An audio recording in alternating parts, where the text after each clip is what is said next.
네, 오늘은 하나님께서 기뻐하시는 제사라는 제목의 말씀을 우리가 함께 나누려고 합니다. 네, 우리가 성경을 보다 보면은 하나님께서는 작고 보잘것없는 민족이고 또 그것도 다른 나라에서 종살이하며 고통 속에서 매일 울부짖고 신음하던 이스라엘 백성을 구원해내시고 그들에게 너희는 내 백성이다. 나는 너희의 하나님이 되고 너희는 내 백성이 될 것이다. 라고 끊임없이 말씀하고 계시는 것을 우리가 볼 수 있습니다. 하나님께서 이왕에 하나님 백성을 삼으시려면 그들이 종으로 그들을 종으로 부리고 있는 애굽을 당시 잘 나가는 그 부강한 나라였던 애굽을 택하시거나 아니면 다시 새롭게 신흥 강국으로 떠오르고 있는 바벨론을 택하시면 좀 더 그럴듯하게 보일 것 같은데 왜 하나님은 이렇게 작고 보잘것없는 민족인 이스라엘 민족을 택하셨던 것일까요? 그것은 물론 하나님께서 옛적에 아브라함에게 하신 말씀 또 이삭에게 야곱에게 하신 말씀을 이루기 위한 하나님의 계획이셨습니다. 그러나 그 하나님의 계획을 이루시기 위한 것이 이유의 전부가 아닐 것입니다. 하나님은 그 작고 힘없고 의지할 곳 없는 민족을 택하여 구원하시고 또 친히 그들을 통치하시고 인도하여 주시면서 그들로 하여금 하나님을 예배하며 살아가도록 하시기 위해서 그들을 하나님의 백성으로 택하신 것입니다. 아무 의지할 것 없는 그들에게 하나님은 산성이 되시고 요새가 되시며 그들의 인도자가 되시고 구원자가 되시는 즉 그들의 삶의 전부이신 삶의 이유가 되시는 하나님을 그들이 경외하며 높여 찬양하고 예배하게 하시기 위해서 그들을 택하셨다는 말씀입니다. 출애굽기 5장 1절 중반절 말씀에 이스라엘의 하나님 여호와께서 이렇게 말씀하시기를 내 백성을 보내라 그러면 그들이 광야에서 내 앞에 절기를 지킬 것이니라 하셨나이다 라고 말씀합니다. 절기는 예배를 뜻하는 것이죠. 또 출애굽기 5장 3절 말씀에도 그들이 이르되 히브리인의 하나님이 우리에게 나타나셨은즉 우리가 광야로 사흘 길쯤 가서 우리 하나님 여호와께 제사를 드리려 하오니 가도록 허락하소서라고 말씀하고 있습니다. 모세가 바로에게 이 이스라엘 민족을 이제 애굽에서 나아가게 하라고 명령하시라고 이야기하는 그 중심에 그 이유가 무엇이냐? 하나님을 제사하고 하나님을 예배하기 위해서라는 것이에요. 하나님께서 그들을 구원해내신 이유는 그들을 언약 백성 삼으셔서 그들로 하나님을 찬양하고 경배하며 예배하도록 하시기 위한 것이었습니다. 오늘날에도 하나님께서 예수 그리스도를 통해서 우리를 구원하신 이유는 바로 우리로 하여금 하나님을 경외하고 하나님을 찬양하고 경배하며 예배하도록 하기 위한 것입니다. 그렇다면 우리는 하나님께 어떻게 예배해야 하겠습니까? 하나님께서 이스라엘 민족에게 요구하신 예배, 그들에게 요구하신 제사는 무엇입니까? 하나님께서 그들에게 요구하신 제사는 번제였습니까? 아니면 소제였습니까? 속건제나 속죄제였습니까? 또 오늘날 우리에게 하나님께서 요구하시는 예배는 어떤 예배입니까? 너희가 주일 예배는 꼭 드려라 하는 것입니까? 아니면 수요 예배입니까? 공적 예배는 꼭 드려라 하는 것입니까? 하나님께서 어제나 오늘이나 동일하게 우리에게 요구하시는 진정한 예배, 우리에게 요구하시는 하나님께서 바라시는 예배는 하나님의 말씀을 따라 순종하여 드리는 예배입니다. 사무엘상 15장 22절 말씀에서 사무엘은 제멋대로 제사 드렸던 사울에게 이렇게 책망하며 말씀합니다. 여호와께서 번제와 다른 제사를 그의 목소리를 청종하는 것을 좋아하심같이 좋아하시겠나이까? 순종이 제사보다 낫고 듣는 것이 순양의 기름보다 나으니 라고 말씀합니다. 우리는 하나님께서 말씀하신 대로 하나님이 원하시는 방법대로 제사, 즉 예배를 드려야 하는 것입니다. 하나님은 이스라엘 민족들에게 어떻게 예배해야 할지 가르쳐 주셨습니다. 어디에서 무엇을 가지고 제사해야 할지, 예배의 태도는 어떠해야 할지, 또 예배의 양식은 어떻게 해야 할지 등을 세세하게 일러주셨습니다. 그 중에서도 가장 대표적인 것이 우리가 잘 알고 있는 십계명입니다. 십계명 중에서 처음 1계명부터 4계명까지의 계명은 이스라엘 민족이 하나님께 어떻게 나가야 할지, 하나님 앞에 어떻게 나아가서 하나님을 어떻게 사랑해야 할지를 말씀하고 있습니다. 그 내용이 무엇입니까? 그것은 여러분이 잘 아는 것처럼 나 외에 다른 신을 두지 말라는 것입니다. 그리고 너를 위해서 어떤 모양의 우상이라도 만들지 말고 섬기지 말라는 것입니다. 이것은 무슨 뜻입니까? 너는 나만 바라보라고 하는 것입니다. 다른 것에 눈 돌리지 않고 오직 하나님만 바라보고 섬기는 자세로 예배해야 하는 것입니다. 다음으로 여호와 하나님의 이름을 망령되게 부르지 말라고 하십니다. 즉 하나님을 가볍고 하찮은 신으로 여기지 말라는 것입니다. 아무 때나 어디서나 하나님의 이름을 들먹거리며 가볍게 맹세하고 하나님의 말씀을 함부로 내 멋대로 예언하지 말라고 하시는 것입니다.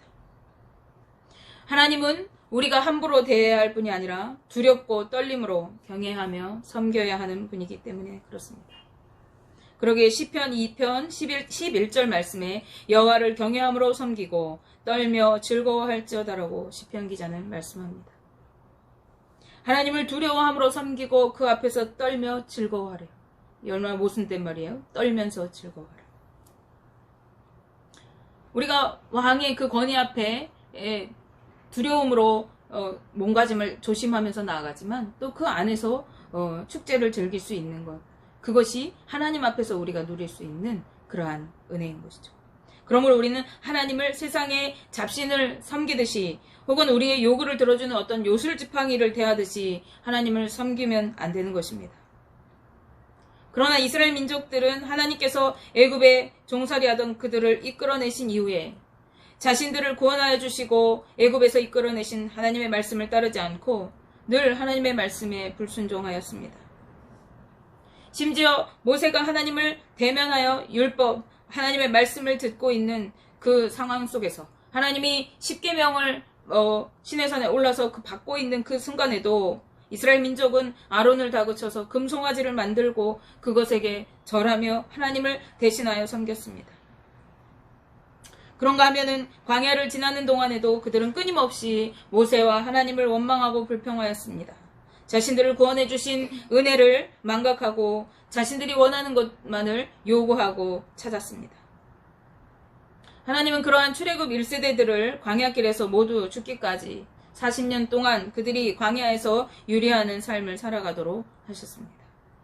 그리고 출애굽 2세대들에게 새로운 언약을 갱신하고 그들을 경계하시면서 그들의 약속의 땅 가나안에 들어가서 살 때에 조상들과 같이 하나님을 배반하여 이방 신들을 섬기지 말고 오직 하나님만 섬기며 살아가도록 말씀하셨습니다. 그러나 그들은 하나님의 말씀을 따라 살지 못했습니다. 이스라엘 백성들은 친히 그들의 하나님 되시고 통치자 되셔서 그들을 이끄시고 다스리시는 하나님을 저버리고 다른 이방 나라들처럼 인간적인 왕을 세워서 자신들을 직접 다스리고 이끌어 주시도록 요구하고 나아갔습니다. 이는 하나님의 통치에서 벗어나고자 하는 반역의 행위인 것입니다. 그런가 하면은 가나안 정복 당시 하나님께서 진멸하라고 하신 이방 민족들을 살려두어서 그들과 함께 거주하면서 그 땅의 이방 문화들을 받아들이게 되고 영적으로 음란해진 이 이스라엘 민족들은 이방 신을 하나님과 함께 겸하여 섬겼습니다. 하나님을 섬기는 마지막 방법은 무엇입니까? 안식일을 기억하여 거룩하게 지키라는 것입니다. 하나님께서 지정하신 날에 하나님께서 지정하신 곳에서 하나님의 거룩한 자녀로서 자신의 욕망적인 것을 제어하고 하나님만을 기뻐하라고 하셨습니다. 그런데 이스라엘 민족들은 이방신도 섬기고 하나님도 섬기면서 음란한 영적 생활을 했던 것입니다. 이러한 이스라엘 민족은 남과 북이 나뉘게 되는 고통과 또 수없이 이방 나라들에게 침략당하고 수탈을 당하고 포로로 잡혀가는 등 그러한 어려움들을 겪으면서 역사를 이어왔습니다. 영적으로 타락한 그들의 삶은 윤리적으로 도덕적으로 타락해져 갔습니다. 그들의 영적 지도자들은 하나님의 이름을 망령되이 부르면서 하나님이 주시지도 않은 말씀들을 서스럼 없이 하나님의 엄중한 말씀이라고 예언하였습니다. 그들의 재판관들은 정의와 공의를 행하지 않고 뇌물을 받고 구분 판결을 내렸습니다. 그래서 어려운 사람들에게 부당한 이득을 취하게 했습니다. 그리고 그들의 성중에 고아와 과부들을 돌보지 않고 억울한 일을 당하는 가난한 이들이 수도 없이 생겨나기 시작했습니다. 이들의 이러한 삶은 점점 무분별하고 무질서해져 갔습니다. 그리고 이들의 예배는 점차 형식적이고 외식적인 모습으로 변해져 갔습니다. 오늘 본문 말씀에서 하나님은 이러한 이스라엘 민족을 향해서 이사야를 통해 책망하고 계십니다. 9절 말씀에서 이사야는 하나님의 은혜가 아니면 소돔과 고모라와 같이 예루살렘 성이 진멸되었을 것이라고 말씀합니다. 10절에서 하나님의 법에 귀를 기울이라고 이사야 선지자는 말씀하고 있습니다. 하나님은 그들의 제사와 예물이 헛것이라고 말씀하십니다. 그들의 제사는 하나님이 기뻐하시지 않는 것이라고 말씀하세요. 그들이 하나님 앞에 드리는 풍족한 예물과 제사는 하나님께서 원하시는 것이 아니었던 것입니다. 그들의 잘못된 예배에 대해서 하나님은 이사야 1장 12절 말씀에서 이렇게 말씀하십니다. 너희가 내 앞에 보이러 오니 이것을 누가 너희에게 요구하였느냐? 내 마당만 밟을 뿐이니라. 아멘. 그들이 수없이 많은 예물을 드리고 꾸준히 하나님께 나와 공적인 예배를 드려도 그것은 하나님이 기뻐 받으시는 제사가 아니라 헛된 제물을 드리는 것이고 하나님이 기뻐 받으신 예배가 아니라 성전의 마당만 밟고 왔다 갔다 하는 그런 행위에 불과하다는 것입니다. 그런데 그들의 제사, 즉 그들의 예배가 하나님이 기뻐하지 않으시고 받으시지 않으시는 이유, 그들이 드리는 예배가 잘못된 방법으로 드려졌다는 그러한 뜻입니다. 하나님께서 잘못된 그들의 예배를 기뻐 받으실 수가 없었어요.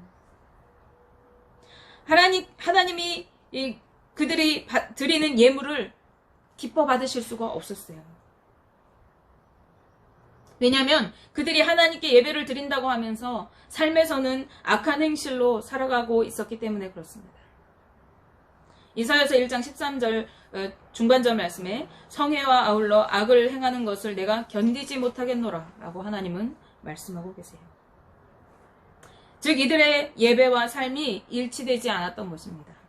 예배는 거룩하게 드리면서도 삶이 뒤따르지 않는 외식하는 삶을 살아가던 유다와 예루살렘 사람들에게 하나님은 이렇게 말씀하고 계십니다. 이사야 1장 15절 말씀입니다. 너희가 손을 펼 때에 내가 내 눈을 너희에게서 가리고 너희가 많이 기도할지라도 내가 듣지 아니하리니 이는 너희의 손에 피가 가득함이라. 아멘.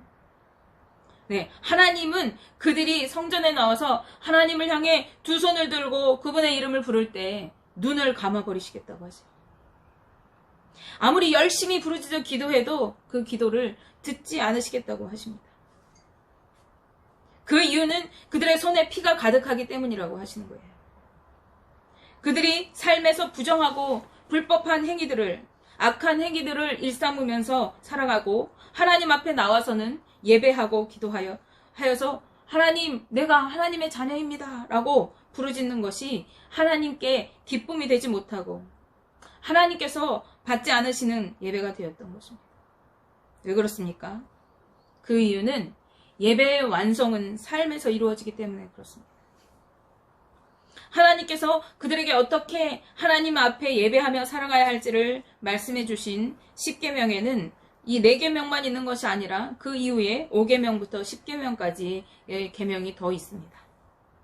이것들은 어떻게 이웃과 살아가야 하는지, 즉 어떻게 이웃을 사랑하며 섬기며 살아가야 하는지 그 말씀을 나타내고 있습니다. 앞에서 말씀드린 제1계명부터 4계명을 제대로 지켜서 하나님 앞에 바르게 예배하는 사람은 이 나머지 5계명부터 10계명까지의 계명들을 실천하며 살아가게 되어 있습니다. 부모님을 공경하고 또 무고한 생명을 해하는 육적인 살인을 저지르지 않습니다. 뿐만 아니라 영적인 생명을 해하는 간음도 저지르지 않습니다. 남의 물건을 도둑질하고 훔치거나 거짓말로 다른 사람을 억울하게 하지 않습니다. 이웃의 소유를 탐내지도 않습니다. 이들은 삶에서 말씀을 따라 정의와 공의를 행하며 살아가게 되어집니다. 이것이 예배의 완성이고 삶의 예배인 것입니다. 예배는 성전에 나와서 드리는 공적인 예배가 예배의 전부가 아닙니다. 어디에서 우리가 예배하는가 하는 것보다 더 중요한 것은 그가 어떻게 예배드리고 있는가, 어떠한 마음으로 예배드리고 있는가, 무엇을 가지고 예배드리고 있는가 하는 것입니다. 예수님은 어디에서 예배드리는 것이 옳은지 묻고 있는 수가성 여인에게 이 산에서도 말고 예루살렘에서도 말고 너희가 아버지께 예배할 때가 이를 것이라고 하시면서 참된 예배는 영과 진리로 예배하는 것이라고 말씀하십니다. 그리고 하나님은 이렇게 예배하는 자를 찾으신다고 하십니다. 요한복음 4장 23절 24절 말씀을 함께 보시겠습니다. 예수께서 아버지께 참되게 예배하는 자들은 영과 진리로 예배할 때가 오나니 곧 이때라. 아버지께서는 자기에게 이렇게 예배하는 자들을 찾으시느니라. 하나님은 영이시니 예배하는 자가 영과 진리로 예배할지니라. 아멘. 참된 예배는 성령과 말씀으로 드리는 예배라고 하십니다. 성령이 충만하여 성령의 인도하심을 받아 말씀대로 순종하는 자가 드리는 예배가 참된 예배인 것입니다. 그러므로 성전에 나와서 온 마음과 뜻과 정성을 다해 하나님께 예배했다면 그 마음을 가지고 세상에 나아가서 말씀을 따라 이웃을 사랑하고 섬기는 마음으로 정직하고 성실하게 살아가야 하는 것입니다. 그것이 온전한 예배의 완성입니다. 이사야 1장 16절에서 17절 말씀에서 하나님은 유다 백성들에게 예배의 회복을 이룰 수 있는 방법을 말씀해 주십니다. 우리가 그 말씀을 함께 보시겠습니다. 너희는 스스로 씻으며 스스로 깨끗하게 하여 내 목전에서 너희 악한 행실을 버리며 행악을 그치고 선행을 배우며 정의를 구하며 학대받는 자를 도와주며 고아를 위하여 신원하며 과부를 위하여 변호하라 하셨느니라 하고 말씀하십니다. 아멘이시죠? 하나님은 은혜의 하나님이시기 때문에 그들이 예배가 온전하게 될 수 있는지를, 어떻게 그 예배를 하나님께서 받으실지를 자세하게 자상하게 설명해 주고 계십니다. 그리고 그들이 이렇게 삶을 돌이킬 때에 그들의 모든 죄를 흰눈같이 사하여 주시고 다시 복을 누리게 될 것이라고 말씀하십니다.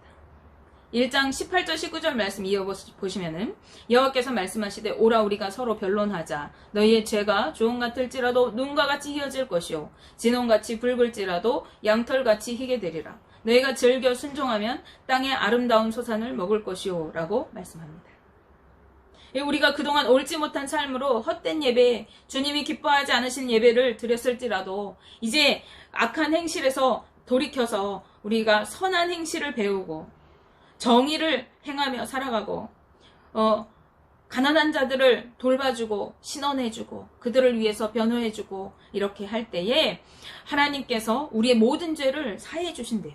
그리고 우리가 이 말씀을 따라 즐겁게 이 일을 행하며 살아갈 때 땅의 아름다운 소산을 우리가 먹게 해주신대요. 이 얼마나 감사한 일입니까? 그러나 여기에서 우리가 아멘 하고 그치면 안 돼요. 그 이후에 이어지는 말씀을, 그 경고의 말씀을 우리가 함께 듣고 기억해야 합니다. 너희가 그 말씀을 거절하고 배반하면 칼에 삼켜지게 될 것이라고 주님은 경고의 말씀을 그 뒤에 덧붙여서 말씀하고 계십니다. 우리는 대부분 축복의 말씀만 집중하고 심판의 말씀은 그냥 흘려듣고 간과하기 쉬운 경향이 있습니다. 그러나 이 심판의 말씀을 함께 마음에 새겨야 합니다. 그리고 두렵고 떨림으로 하나님을 경외하며 이 말씀에 기쁨으로 순종하여 살아가야 합니다. 그동안 여러분은 어떤 예배를 드려오셨습니까? 교회는 꼬박꼬박 출석하고 공예배에 빠짐없이 드리고 헌금 생활도 성실히 행하고 기도도 나름대로 한다고 하면서 삶은 변화되지 않은 삶으로 살아오셨다면 오늘 하나님의 말씀이 들려지실 때에 여러분이 회개하셔야 됩니다. 그리고 이제 성령의 인도하심 따라 예배하고 말씀에 순종하는 삶으로 하나님께서 기뻐하시는 온전한 예배를 드리는 삶으로 살아가야 하는 것입니다. 원하기는 저와 우리 동선교회 성도님들 모두가 예배의 성공자들이 다 되시고 땅에 아름다운 소산을 누리는 삶을 살아가게 되시기를 주님의 이름으로 축복하며 기도합니다. 기도하시겠습니다.